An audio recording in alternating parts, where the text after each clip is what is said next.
오늘 함께 보실 하나님 말씀은 시편 127편을 함께 보겠습니다. 시편 127편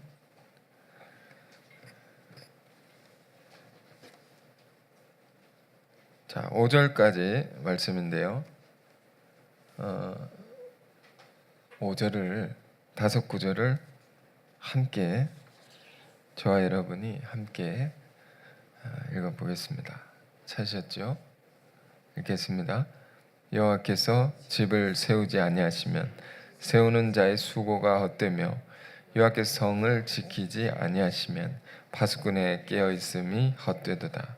너희가 일찍 일어나고 늦게 누우며 수고의 떡을 먹음이 헛되도다. 그러므로 여호와께서 그 사랑하신 자에게는 잠을 주신도다. 보라, 자식들은 여호와의 기업이요 태 열매는 그의 상급이로다. 젊은 자의 자식은 장사의 수중의 화살 같으니 이것이 그의 화살통에 가득한 자는 복되도다. 그들이 성문에서 그들의 원수와 담판할 때에 수치를 당하지 아니하리로다. 아멘. 말씀의 제목은요, 여호와께서 집을 세우지 아니하시면. 그러면 5월의 중반을 넘어서 서고 있습니다. 5월은 우리가 거듭 들었다시피 가정의 달이라고 했습니다. 어린이 주일도 보내고 또 어버이 주일도 보내고 오늘 또 스승의 은혜를 또 기억하는 날이라고 하는데 여러분 스승이 되신 분들이 있으면 감사를 잘 돌리시길 바라고, 저는 이제 가정에 관한 말씀을 조금 더 볼 필요가 있겠다 싶어서 오늘 나누려고 합니다. 시편의 말씀인데 이것이 가정과 무슨 관계가 있는가?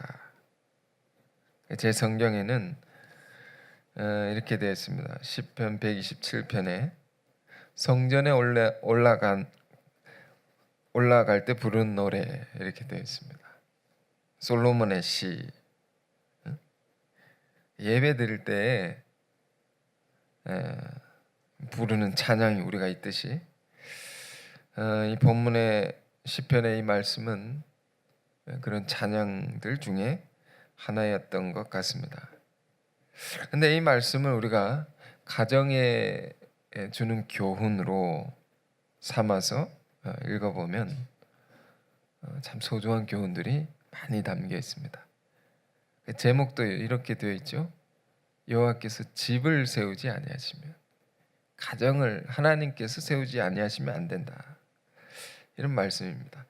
자, 우리가 본문을 다 읽었는데, 자, 1절 2절 다시 한번 볼까요? 여호와께서 집을 세우지 아니하시면 세운 자가 수고가 헛되며 여호와께서 성을 지키지 아니하시면 파수꾼의 깨어있음이 헛되도다. 너희가 일찍 일어나고 늦게 누우며 수고의 떡을 먹음이 헛되도다. 여러분, 이 두 구절 속에 헛되다는 표현이 3번 기록되어 있습니다. 뭐가 헛되다는 것입니까? 수고하는 것이 헛되다는 것이죠. 집을 세우는 수고, 성을 지키는 노력, 열심히 일하는 그런 것도 다 헛되다는 것입니다. 어떻게 하면? 하나님이 그 모든 것에 함께하지 아니하시면. 이 본문을 읽을 때 국어 문법에 이런 것이 있습니다. 부정은 더 큰 긍정을 위한 것이다. 그런 말씀이죠. 전도서에 우리가 잘 아는 지혜책 전도서의 시작도 이렇게 시작했습니다. 전도서 1장 2절에 헛되고 헛되며 헛되고 헛되니 모든 것이 헛되다. 이것은 지혜의 책이지 않습니까? 전도서가 무슨 지혜를 가르쳐 줍니까? 이 땅에서 하는 모든 것이 헛되다라는 것입니다. 이것을 아는 것이 참 인생의 지혜라는 것이죠. 여러분 이게 어떻게 지혜가 될 수 있을까요? 여러분 각자의 삶의 자리에서 열심히 애쓰는 것들이 있을 것입니다. 노력하는 것들이 있을 것입니다. 그것이 다 헛되다 하고 생각해 보십시오. 어? 헛수고, 헛고생 이런 말이 있듯이 우리가 하는 애쓰는 모든 것들이 헛되다. 정말 힘든 것입니다. 정말 지치는 것이고 깊은 절망을 우리에게 주는 말이죠. 헛되다. 그런데 전도서의 전도자는 우리에게 어떤 지혜를 말합니까? 그게 다 헛되다는 것을 얘기하면서 헛되지 않은 인생을 살 수 있는 지혜를 우리에게 가르쳐 주는 겁니다. 아주 수준 높은 가르침이죠. 오늘 시편 127편도 지혜의 왕 솔로몬의 시입니다. 그가 혹은 그의 후손들이 성전을 올라가면서 불렀던 찬양이 이것입니다. 여호와께서 집을 세우지 아니하시면 우리의 수고가 다 헛되다. 우리 이 말씀은 거꾸로 읽을 필요가 있습니다. 어떻게 해요? 여호와께서 집을 세우시면 그 수고가 헛되지 않다. 성도 하나님이 지키시면 그 성은 무너지지 않는다 이런 얘기죠. 파수꾼에 깨어 있음이 헛되지 않다. 그러니까 우리가 열심히 하는 모든 것들이 하나님이 함께 하셔야지 헛되지 않을 수 있다라는 겁니다. 의미가 있고,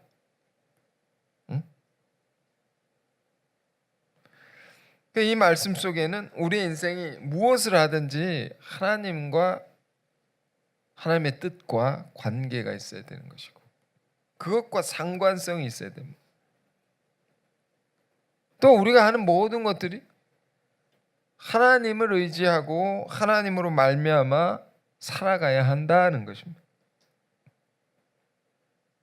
우리는 또 다른 지혜 책을 알고 있습니다. 잠언서도 많은 지혜를 우리에게 가르쳐 주죠. 거기는 모든 지혜의 근본이 뭐라고 되어 있습니까? 하나님을 두려워하는 것이다. 하나님을 경외함이 모든 지식, 지혜의 근본이다라고 있습니다. 하나님을 두려워하는 것. 이것이 모든 걸 뛰어넘을 수 있는 지혜입니다. 모든 것을 이길 수 있는 지혜입니다. 우리가 잘 아는 출애굽기서 1장을 생각해 보십시오. 출애굽기 시작에도 이런 가르침이 있습니다. 히브리 3파의 믿음에 관해서 1장의 주제는 그랬습니다. 출애굽기 1장. 십부라와 부하라는 3파가 있었다.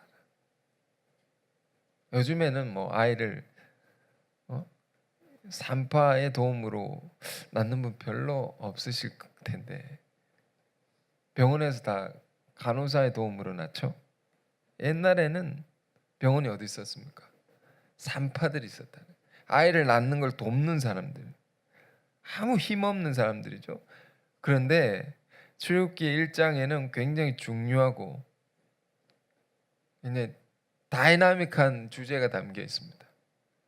애굽은 큰 제국이었습니다. 그 제국의 왕과 그 왕 옆에 있는 수많은 권력자들, 지혜로운 사람들이 얼마나 많습니까? 그런 자들을 산파들이 이겼다라는 기록입니다. 그 왕의 지배를 받는 노예된 백성들, 이스라엘 백성들이 노예였지 않습니까? 애굽의 왕이 통치를 받는 그 노예들이 무슨 힘이 있겠습니까?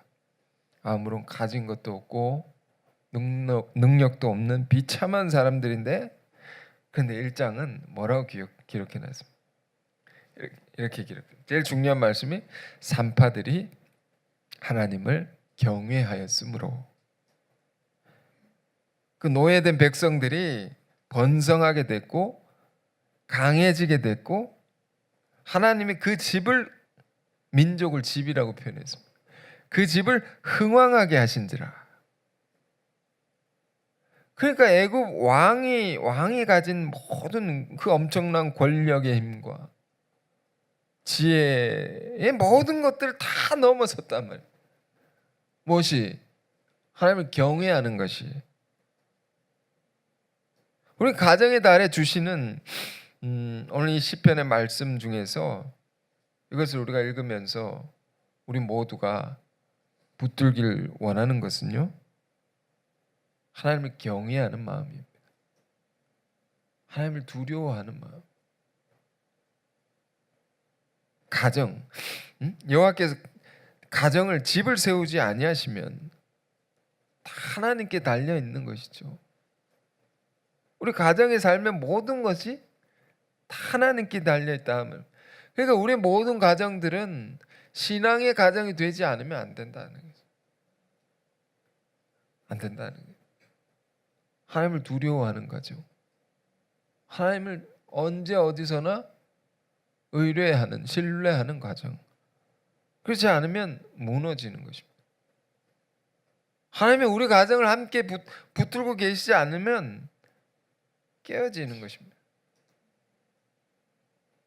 우리의 교회는 그래서 거룩한 가정 운동에 동참하고 있죠. 그 운동의 이름이 뭡니까? Faith and Family. 영어로 국제적인 운동이니까요.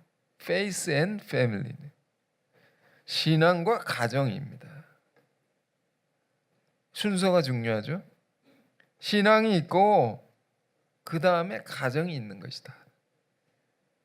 가정이 있고 신앙이 있는 게 아니다라는 거예요. 이거 굉장히 중요한 말입니다. 페이스가 앞에 있단 말입니다. 응? 그럼 우리는 어떤 가정을 세워 나가야 되는 것입니까? 가정을 이룰 때 성경의 가르침을 따라서 젊은이들이 결혼을 하지 않습니까? 선남선녀들이 결혼하는데 어떻게 결혼합니까? 먼저는 신앙 안에서 각자가 잘 양육이 돼야 되는 겁니다. 우리 한 사람 한 사람이 하나님 앞에 믿음으로 서야 되는 것입니다.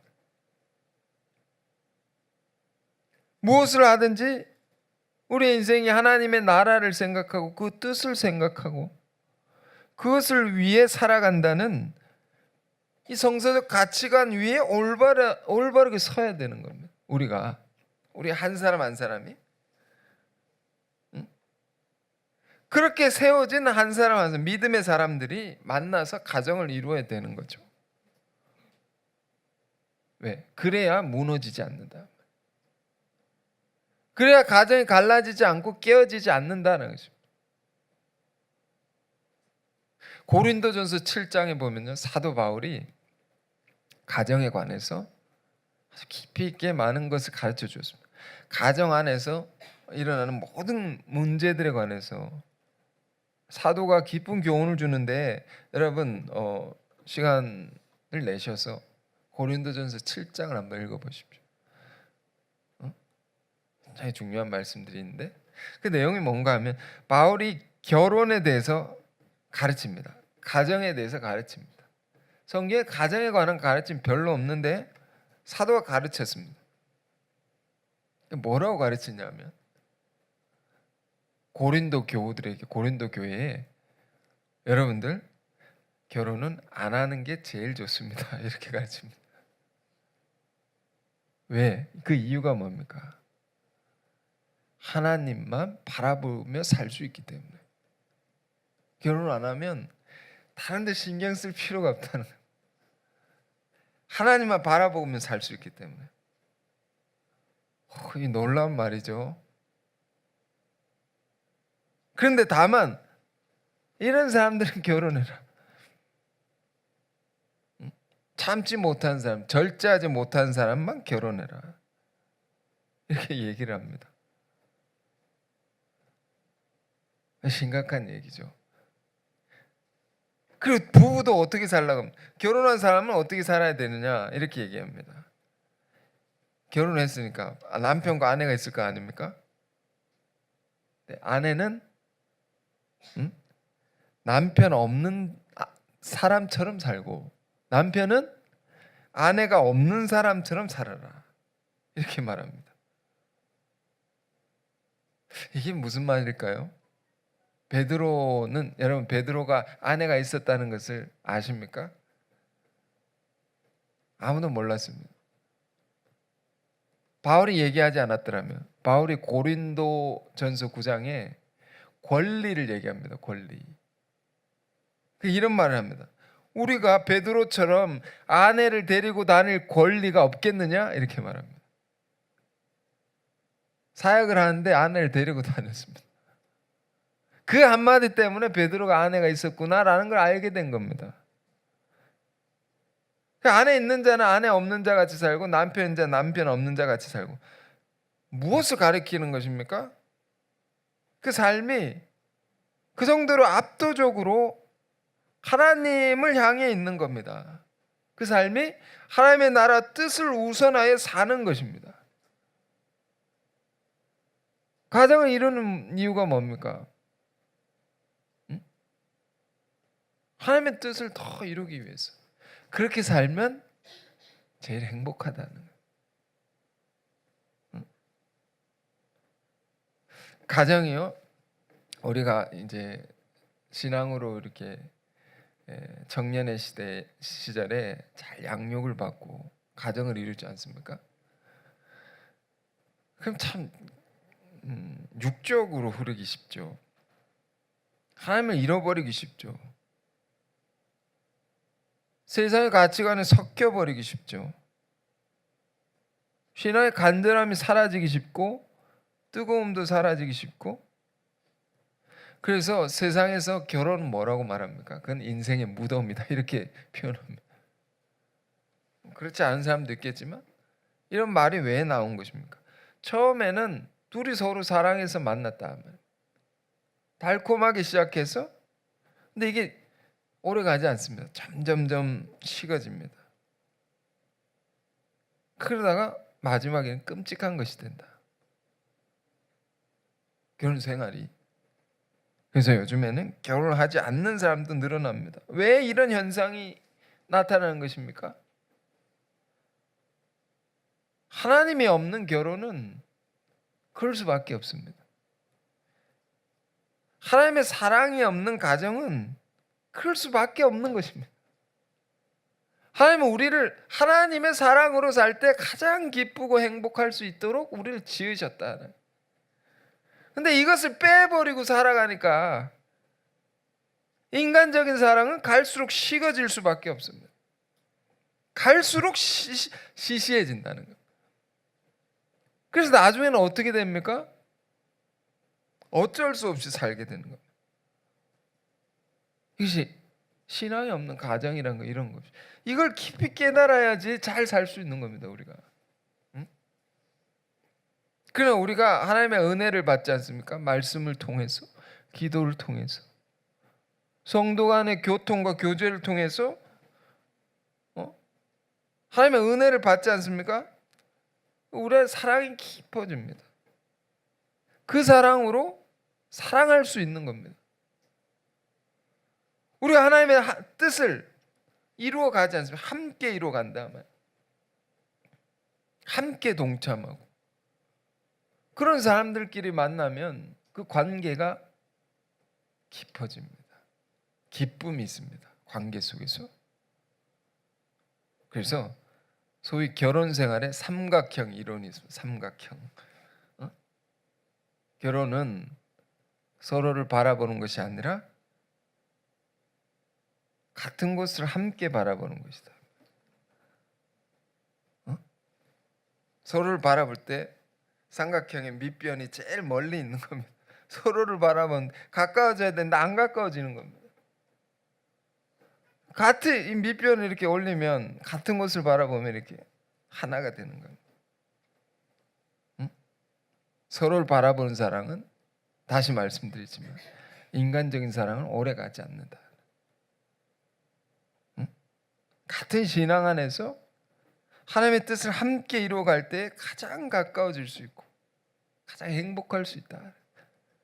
이런 사랑의 방법론을 말씀드리는 겁니다. 이렇게 사랑할 때 가장 행복하다. 그러므로 시편의 기자는 오늘 이 땅의 모든 가정들에게 또 가정을 이루고자 하는 자들에게 말하는 것입니다.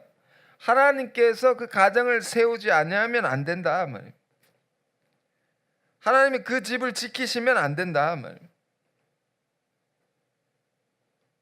이걸 깊이 깨닫는 가정이 되어야 된다는 것입니다. 그런 우리의 가정들이 되시길 바랍니다. 그래서 1절 읽었는데 2절 보실까요? 그러면서 말하면 너희가 일찍 일어나고 늦게 누우며 수고의 떡을 먹음이 헛되도다. 그러므로 여호와께서 그의 사랑하시는 자에게는 잠을 주신도다. 이거 곰곰이 읽으면 무슨 말인지 모르겠죠. 그러므로 갑자기 왜 나옵니까? 그러므로 하나님이 집을 세우시면 수고하는 모든 것들이 헛되지 않다. 하나님이 세우시는 가정이 되어야 된다. 그러므로 하나님께서 그런 자들에게는 잠을 주신다. 그러므로 잠을 주신다는 것. 잠은 뭡니까? 안식입니다. 잠은 뭡니까? 평안입니다.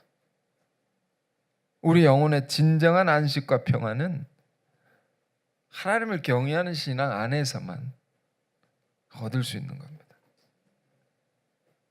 가정이 언제 가정의 평화 이런 말을 많이 쓰는데 언제 평화로울 수 있습니까? 어려움이 올 때요, 같이 예배를 드리십시오. 같이 기도하십시오. 같이 성경을 읽으십시오. 위로부터 주시는 평안이 우리 가운데 임하는 것입니다. 사랑하는 자에게는 하나님께서 잠을 주신다. 평안이 있는 것입니다. 반대는 뭡니까? 불면입니다. 불면. 응? 불면증이 왜 생깁니까? 평안이 없기 때문에, 불안하기 때문에, 걱정 근심이 많기 때문에. 불안과 걱정은 어디서 오는 것입니까? 우리가 진정 하나님을 믿지 않고 살기 때문인 것이죠. 하나님은 우리를 사랑하시고 우리의 모든 것을 다스리시고 가장 좋은 길로 인도하신다는 믿음 안에 있으면 불면증이 사라집니다. 여러분, 잠을 잘 자실 수 있기를 축원드립니다. 주 안에서 평강이 가득하기를 바랍니다. 사랑하신 자에게 잠을 주신다. 그러면서 시편의 기자는 또 말합니다. 보라, 자식들은 여호와의 기업이요 태의 열매는 그의 상급이로다. 그러니까 하나님을 의지하고 하나님을 경외하는 가정에게 주는 복이 뭡니까? 앞에 1절 2절에서는 우리가 수고한 것들이 헛되지 않는다. 수고한 것을 다 열매를 얻는 것입니다. 그런 복이 있고요. 그리고 평안을 주시고요. 그리고 세 번째 3절은 뭡니까? 거기서 그것에 따라 나온 복입니다. 자식, 후손의 복이죠. 하나님을 경외하는 가정은요, 그 복이 대대손손 이어져 갑니다. 후손이 번성해지는 겁니다. 그러면서 자식들은 여호와의 기업이요, 기업. 영어로 heritage, 유산이란 말입니다. 이 자식들은요, 유산입니다. 하나님을 믿는 가정 안에서 태의 열매는 상급이로다. reward, 보상입니다. 보상. 수고했다고 주는 상입니다. 상. 누가? 자식들이. 여러분 그렇게 생각하십니까? 자녀가 있는 분들? 그렇지 않습니다. 이 자식이 왼수고 짐입니다. 어? 이렇게 생각하십니까? 요즘은요, 결혼도 안 하고 결혼을 한 사람도 자식을 안 낳은 사람들이 많습니다. 왜 그런가 하면 자식을 낳으면 짐이 된다는, 복인데 짐이라고 생각하는 겁니다. 왜? 그 먹여 살려 교육을 시켜야 되고 뭘 해야 되고, 그 걱정을 하고 낳지를 않는 겁니다. 타락한 세상은요, 희생하려고 하지 않습니다. 타락한 세상은 희생으로 말미암아 얻는 기쁨을 알지 못합니다. 그러나 하나님을 경외하고 하나님을 사랑하는 자들에게는 자식은 하나님의 큰 축복입니다. 유산이요, 상급입니다. 제가 127편을 읽다가 그 아래 128편을 봤는데, 이건 또 더 은혜로운 겁니다. 128편, 여러분 바로 밑에 있죠? 같이 보실까요? 이렇게 되어 있습니다. 128편. 여호와를 경외하며 그의 길을 걷는 자마다 복이 있도다. 내가 내 손이 수고한 대로 먹을 것이라. 내가 복되고 형통하리로다. 자, 이 수고한 대로 먹는 게 이게 복인 것입니다. 127편에 뭐라고 했습니까? 내 수고가 다 헛되다고. 이게 뭡니까? 이게 저주입니다. 저주. 수고한 게 헛된 거. 그러나 우리가 땀을 흘린 만큼 거두는 것이 있으면 얼마나 기쁩니까? 뭐 불로소득, 일하지 않고 얻는 것, 그것도 우리는 은혜라고 받아들일 수 있죠. 그러나 땀을 흘리는 것이 복입니다. 천국엔 노는 사람이 없습니다. 열심히 일하고 수고한 만큼 얻는 것, 이게 복인 것입니다. 일하지 않는 자는 먹지도 말라고 바울은 그렇게 말했습니다. 일하지 않고 얻는 것은 사람을 부패하게 할 수 있고 변질되게 할 수 있고, 그러나 이게 복입니다. 수고한 대로 먹을 것이라.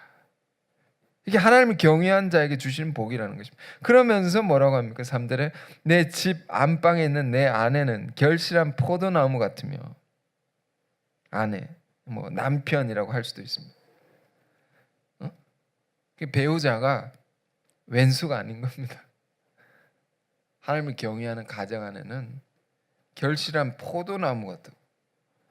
농부가 씨를 이렇게 뿌리고 가꾸어서 기쁨으로 얻는 열매, 결실한 겁니다. 그걸 보면 볼수록 좋은 겁니다. 누가 그렇다는 것입니까? 내 안방에 있는 아내가, 내 배우자가, 부부 관계가 그런 것입니다. 하나님을 경외한 가정은요. 그리고 재밌는 표현이 있습니다. 내 식탁에 둘러앉은 자식들은 어린 감람나무 같으리로다. 이게 제가 주석을 찾아봤는데 정말 재밌습니다. 식탁에 쭉 둘러앉아 있는 자식들이 많은 겁니다. 자식들이 많은데 이 어린 감람나무가 뭔가 했더니 큰 감람나무가 있지 않습니까? 그걸 이렇게 잘라내면 둥그런 그 나이테가 보일 거 아닙니까? 둥그런 자른 큰 나무를 자르면 둥그런 게 나이테가 나는데, 그 옆에 조그만 것들이 싹이 나는 겁니다. 옆에 싹들이 조그맣게 주변에, 그 식탁에 쭉 둘러앉은 모습이 그것과 같아 하나. 주변에 동그랗게 싹 트는 것이, 그게 어린 감람나무입니다. 그 조그만 것들이 자라나는 게 너무 기쁘다는 겁니다. 그러니까 배우자도 사랑스럽고 자식들도 기쁘고 참으로 행복한 가정이죠. 이런 가정은 우리가 어떻게 이룰 수 있느냐? 4절 또 말합니다. 여호와를 경외하는 자는 이 같은 복을 얻으리로다. 아멘. 그러면서 5절에 이렇게 말합니다. 여호와께서 시온에서 너에게 복을 주실지어다. 너는 평생에 예루살렘의 번영을 보며. 이 복이 어디서 나옵니까? 시온에서 내게 복을 주실 것이다. 시온이나 예루살렘은 성전이 있는 곳입니다. 성전을 통해 이런 복을 받는다. 그럼 가정의 복은요, 교회를 통해서 받는 거예요. 교회를 통해서. 너는 평생 예루살렘 번영을 보면 내 자식의 자식을 볼지어다. 이스라엘에게 평강이 있을지로다. 자식의 자식을 본다. 무슨 말일까요? 굉장히 오래 산다는 장수의 복이 있는 것입니다. 자식들이 잘 되고 복을 받는 것을 보면서 오래 사는 겁니다. 얼마나 이게 복된 것입니까? 이 모든 복이, 가정에 미치는 이런 복이 어떻게 오는 것이냐? 여호와를 경외하는 자가 이 같은 복을 얻으리로다. 자, 오늘 시편 120편 27편 돌아갑니다. 여기는 자식의 복을 뭐라고 표현했습니까? 3절에서 5절 보겠습니다. 보라, 자식들은 여호와의 기업이요 태의 열매는 그의 상급이로다. 그러면서 젊은 자의 자식은 장사의 수중의 화살 같으니 이것이 그의 화살통에 가득한 자는 복되도다.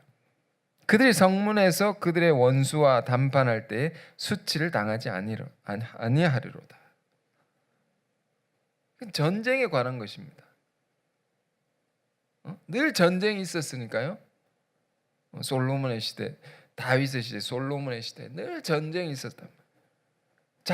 자식들이 전쟁이 일어날 때 큰 무기가 된다, 큰 힘이 된다는 것입니다. 여러분, 오늘 우리도 치열한 영적인 전쟁 가운데 있는 것입니다. 우리가 지금 어떤 시대를 살고 있는가? 역사적인 전쟁 가운데 있습니다. 유명한 미래학자는 이렇게 예견했습니다. 인류는 결국 두 문명이 충돌하게 될 것이다. 그리스도교와 이슬람교 두 문명이 결국에는 충돌한다. 그런데 충돌해서 어떻게 되느냐? 이 미래학자는 이렇게 예견했습니다. 이슬람교가 이길 것이다. 왜? 근거를 이렇게 말했습니다. 그리스도교, 기독교는 전도를 해서 기독교인들을 늘려간다는 말입니다. 그런데 자식들은 기독교인으로 길러내지 못한다는 거예요. 그런데 반면에 이슬람교는 그들이 전도를 해서 이슬람 교인들도 세우는 것입니다.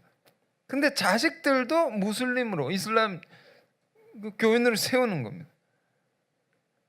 그러니까 결국 이슬람이 이길 수밖에 없다라는 결론을 내렸습니다. 이 끔찍한 일 아닙니까? 큰일 나죠? 얼마 전에 한국의 제일 큰 교단에 교세 현황을 이렇게 그래프로 이렇게 그려서 보여줬습니다. 그래프가 교세, 그러니까 예수 믿는 사람 수를 얘기하는 겁니다. 이런 점점점 해를 거듭할수록 떨어지고 있습니다. 계속 떨어집니다. 지금 그 하강 곡선 그 도상에 있는 겁니다. 왜 그런가 말이에요. 여러 분석들이 나올 수 있지만, 이 시대 전도하기 힘들다 이런 말도 있지만 출산의 문제도 큰 것입니다. 자식을 안 낳는 사람이 많다, 그런 문제도 있겠지만 낳은 자식들을 신앙적으로 양육을 못 해내는 것입니다. 믿는 사람들이. 나는 신앙이 좋은데 자식들은 좋은 신앙으로 가르치지 못하는 거예요. 왜 그럴까요? 주일에는 주일 성수를 하면 교회를 나오지만 나머지 시간은 환경이 다 세상적인 것들에 노출되어 있는 것이죠. 그 주일 내에는 거룩한 예배를 드리고 나머지 6일 동안은 신앙의 그런 것을 다 잃어버린 겁니다. 그러니까 자꾸 갈수록 믿는 사람들이 줄어든다. 그러므로 뭐가 필요할까요? 이 시대에 많은 것이 필요하겠지만 믿는 사람들이 결혼을 하고 믿는 사람들이 자식을 낳고 그 자식을 길러낼 수 있는 그런 학교가 필요하죠. 믿는 사람들이 세우는 학교가 필요하고 그 자식들이 다닐 수 있는 회사가 필요하겠죠. 믿는 사람들이 일할 수 있는 일터, 그걸 세워 나가야 된다. 그러니까 태어날 때부터 죽을 때까지 언제 어디서나 하나님을 경외하고 하나님을 배우고 하나님으로 살아갈 수 있는 환경을 만들어줘야 된다. 그런 게 뭡니까? 그게 공동체라는 개념입니다. 그 교회는, 깨어있는 교회는 이것을 만들어가는 것입니다. 교회가 하지 않으면 어떻게 됩니까? 다른 가치관을 가진 사람들이 이것을 하는 겁니다. 그래서 그들의 사람을 번성시켜 나가는 것입니다. 교회가 잠들어 있으면 어떻게 되는 것입니까? 그들의 수가 많아지는 것입니다. 지금 우리는 심각한 가치관의 충돌, 그런 세계 가운데 살아가고 있습니다. 이게 영적 전쟁이라고 하는 것입니다. 무엇으로 이길 수 있는가? 정말로 우리가 하나님을 사랑하고 하나님을 믿는 자들이 번성해야 된다는 거죠. 번성해야 되는 겁니다. 그렇지 않으면 이길 수 없는 것입니다. 우리 복음을 전파하기도 하지만 복음의 사람을 길러내기도 해야 된다 말이에요. 양면에 어느 것도 소홀할 수 없는 것입니다. 그렇지 않으면 우리는 질 수밖에 없는 것입니다. 지면 어떻게 됩니까? 다 빼앗기는 것입니다. 제가 오랜만에 사모님과 영화 한 편을 봤습니다. 오랜만에 봤습니다. 어떤 내용, 아시는 분은 아시겠지만 성을 지키는 이야기입니다. 성이 무너지면 어떻게 됩니까? 그 성 안에 있는 모든 백성들은 다 죽고 빼앗기고 다 잃어버리는 겁니다. 근데 그 성을 무너뜨리려고 큰 나라의 군대가 어마어마한 숫자로 공격을 합니다. 이 성을 지키는 장수가, 성주가 뛰어나다는 얘기를 듣고 내가 무너뜨리겠다 해가지고 큰 나라에서 엄청난 대군을 몰고 와가지고 공격을 합니다. 이걸 잘 방어하는 이야기입니다. 그래서 성주는 뛰어난 지략이 있고 인성도 훌륭해서 끝까지 지켜냅니다. 심지어 자기를 죽이러 온 원수까지도 품어내서 바꿔내서 위기의 순간에 자기의 생명을 보존하기도 합니다. 그런데 한계가 있는 겁니다. 한계가 있는 거예요. 왜? 소위 인해 전술과 같은 것으로 계속 공격을 하니까 수많은 사람들이 계속 죽어도 또 공격하고 또 공격하고 안 되는 겁니다. 결국 성을 지키던 군인들이 계속 공격을 방어하다가 무기가 있지 않습니까? 무기를 화살 쏩니다. 화살. 계속 쏘는데 화살통에 화살이 다 떨어졌습니다. 127편의 말씀처럼 다 떨어졌습니다. 이제 길이 없구나. 이제 죽는 것밖에 없구나. 라고 했을 때 돕는 군사들이 저 멀리서 오는 겁니다. 그때. 그래서 이기는 이야기. 제가 왜 이 영화 이야기를 길게 합니까? 우리 선교의 전략도 중요합니다. 우리가 소중한 가치를 지키고 잘 사는 것도 중요합니다. 그런데 수가 없으면 다 소용이 없어집니다. 다 빼앗기는 겁니다. 다 무너질 수 있는 것입니다.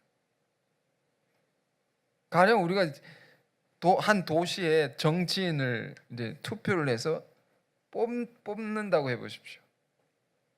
어떤 사람이 뽑히느냐에 따라서 그 도시의 정책이 다 달라지는 겁니다. 아무리 우리가 옳은 가치를 붙들고 살아간다 할지라도 다른 가치관을 가진 자들의 수가 많으면 엉뚱한 사람이 세워지는 겁니다. 그럼 다 소용없는 겁니다. 다 빼앗기는 것입니다. 출애굽기 1장에 서두에 말씀드렸던 출애굽기 1장의 이야기도 마찬가지입니다. 노예였던 이스라엘 백성들이 무엇으로 이기게 됐느냐? 제국의 그 압제와 그 엄청난 핍박과 그런 것들로부터 어떻게 이기게 되었느냐? 히브리서 한파의 지혜라고 했습니다. 그들은 하나님을 경외함으로 자기 백성들의 출산을 계속 도왔단 말이에요. 자기 백성들의 수를 늘려가는 것, 그것을 위해서 힘썼단 말이에요. 자기 할 수 있는 한 그 모든 능력을 다해서. 그래서 백성이 강해지고 많아지고 흥왕해졌다 말입니다. 그래서 이겼다라는 기록입니다. 자, 여러분, 오늘 이 말씀을 통해서 우리가 뭘 깨닫기를 원합니까? 먼저는 우리가 하나님을 경외하는 가정이 되기를 원합니다. 신앙의 가정이 우리에게 필요한 겁니다. 이 시대에 필요한 겁니다.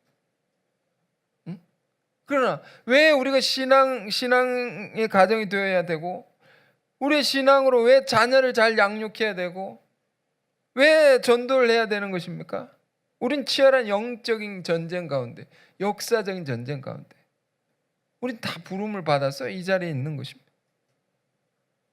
그래서 이 땅에 하나님을 경외한 사람들이 가득해져서 정말 아름다운 세계, 성경이 말하는 하나님의 나라를 우리가 이루어가는 그런 가정들로, 그런 사람들로 다 부름받은 우리들임을 기억하시고 사시는 우리 모두가 되길 바랍니다. 자, 오늘 주신 말씀 우리가 묵상하면서 잠시 기도하는 시간 갖길 원합니다. 주님, 우리의 온 가정이 언제나 여호와를 경외하는 가정 되게 하옵소서. 그리하여 하나님의 복을 다 받는 가정 되게 하옵소서. 주 안에서 늘 형통하며 주 안에서 번성하며 주 안에서 이 영적 전쟁 가운데서 승리하는 우리의 가정 되게 하옵소서. 함께 기도하겠습니다. 은혜로우신 주님, 여호와께서 집을 세우지 않으시면 우리의 모든 수고가 헛되다 했습니다. 그러므로 우리가 늘 하나님을 믿고 하나님을 의지하고 언제나 하나님을 경외하는 우리 모두가 되게 하옵소서. 그런 자는 평안의 복, 형통의 복, 번성의 복, 또 승리의 복을 주신다 하셨사오니 이 복을 다 받는 우리 가정들, 성도님들 다 되게 하옵소서. 예수 그리스도 이름으로 기도했습니다. 아멘.